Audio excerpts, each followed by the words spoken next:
হ্যাঁ সাব্বির, ছোট ভাই আমার। ভাই বলেন। সবসময় তো তুমি আমার জিজ্ঞেস করো, আজকে আমি তো করে জিজ্ঞেস করি। মানে এই বিষয়টা অনেকটাই তোমার কাজের সাথে যায়।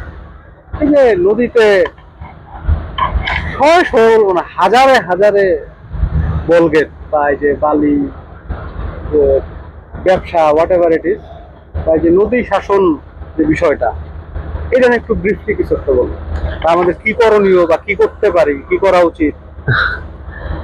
আসলে বিষয়টা এরকম যে আমরা অনেকে শুনছি না, মানে পেপার পত্রিকা টিভি নিউজ সবখানে একটা কোট থাকে, যেমন ধরেন পরিকল্পিতভাবে নদী খনন, নদী শাসন। আপনার কি রিসেন্ট আমাদের গভর্নমেন্টের একটা উদ্যোগ আপনার খেয়াল আছে কিনা, আমাদের কিন্তু একটা পদ্মা ব্যারেজ হওয়ার পরিকল্পনা।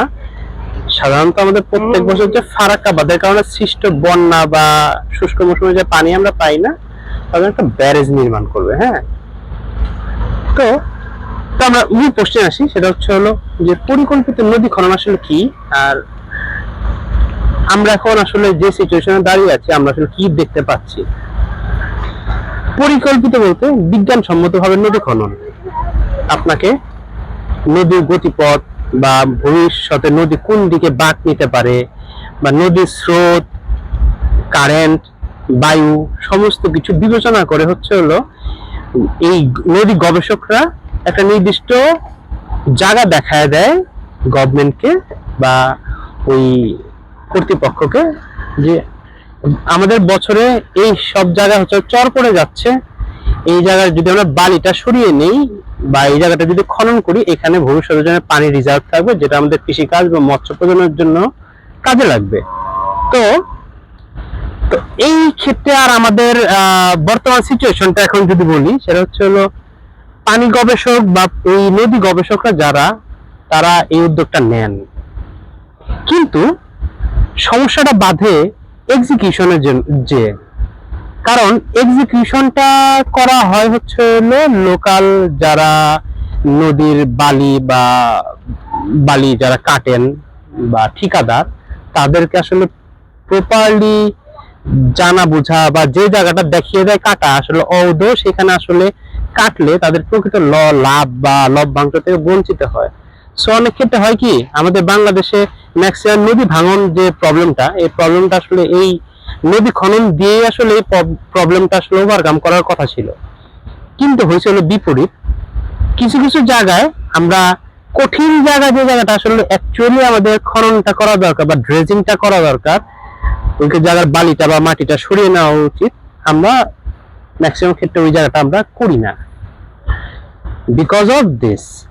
তো আমরা এখানে আসার পরে শয়ে শয়ে হাজারে হাজারে বলগেট দেখতেছি যেগুলো বালি নিয়ে যাচ্ছে। আমরা জানি না আদৌ এটা কোনো আসলে পেপার কর্তৃপক্ষ তাদের দেখিয়ে যে জায়গাটা দেখিয়ে দিয়েছে যে এই জায়গাতে বালিটা বা মাটিটা সরাও, সেই জায়গাতে নিচ্ছে কিনা, যার দরুন দেখা যায় কি বিভিন্ন জায়গায় ভাঙতেছে, গ্রামের পর গ্রাম উজাড় হয়ে যাচ্ছে। আর কেউ সবাই নিশ্চুপ, কারণ ব্যাপারটা হয়েছে কি, যে এই যে বলগেট গুলো বালি নিয়ে যাচ্ছে কিন্তু না আমাদের জন্য নিয়ে যাচ্ছে। আমরা যারা আসলে শহরে থাকি বা যারা নগর পরিকল্পনা করছি, নগর কনস্ট্রাকশনের কাজ করছি, উঁচু উঁচু বিল্ডিং দাঁড়ান করতেছি, তাদের কিন্তু এই বালিটা প্রয়োজন, এটা দিয়েই কনস্ট্রাকশনের কাজ হয়। একদিন বালি না গেলে পুরো কাজটাই থেমে থাকে। সো আমাদেরও যেরকম দরকার এই বালিটা, তাদেরও বিক্রি করা দরকার লভ্যাংশের জন্য। কিন্তু আসলে দেশের মানুষের দরকার হচ্ছে এই নদীর পাড়ের যে মানুষদের যে দরকার, তাদের হচ্ছে হলো একটা, তাদের ভিটামাটি জানি কখনো নদী ঘরে বিলীন না হয়।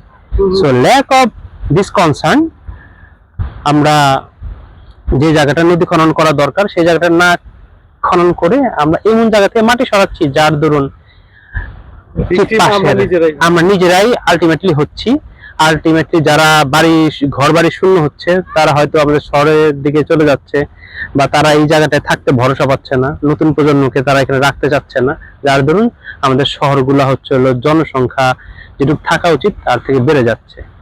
তোমার আসলে যদি আমরা প্রত্যেকের জায়গা থেকেই যদি আমরা এই জিনিসগুলো খেয়াল করি, নদী খনন যেটুকু করা দরকার সেটুকু যদি করি, ঠিক মতো করি, প্রপার ম্যানেজ যদি করতে পারি, আসলে আমাদের এই সমস্যাগুলো হয় না। যেমন চীনের দুঃখ বলা হয়তো চীনের হুয়াংহো নদীকে, তাই না? একটা খরস্রোতা নদী, সারা বছর চীনের ডুবাইতো, কষ্ট করতো, সেই নদীকে তারা কন্ট্রোল করছে না। আর আমাদের তো এটা একটা ছোট নদী, এর গতিও ওরকম নাই, খরস্রোতাও নাই, এটার প্রত্যেকটা কারেন্ট স্রোত প্রেডিক্ট করা যায়। তো আমরা আসলে সবার জায়গা থেকে আমরা আসলে একটু সচেতন হলে আমাদের মনে হয় যে বাংলাদেশের নদী ভাঙন সমস্যাটা এত তীব্র আর হবে না ইনশাআল্লাহ। তো কর্তৃপক্ষের শুভ বুদ্ধির উদয় হোক, ইনশাআল্লাহ হবে। ইনশাআল্লাহ আমরা নতুন ভবিষ্যতে নতুন স্বপ্ন হবে। দেখতেই পারি। আর নদী পাড়ের মানুষ আমাদেরই আপনজন, এরা বলতে গেলে নদীর একজন গার্জিয়ানও বলা চলে, নদীও তাদের একজন গার্জিয়ান, তাদের মাধ্যমে আসলে প্রকৃতিও বেঁচে থাকে। বাংলাদেশ নদীমাতৃক দেশ, নদী যদি আমরা সঠিকভাবে নদীকে ইউটিলাইজ করতে পারি, আমাদের আসলে সমৃদ্ধির সামনে আরো আগে যাবো আর কয়েক ধাপ। ধন্যবাদ। সামনে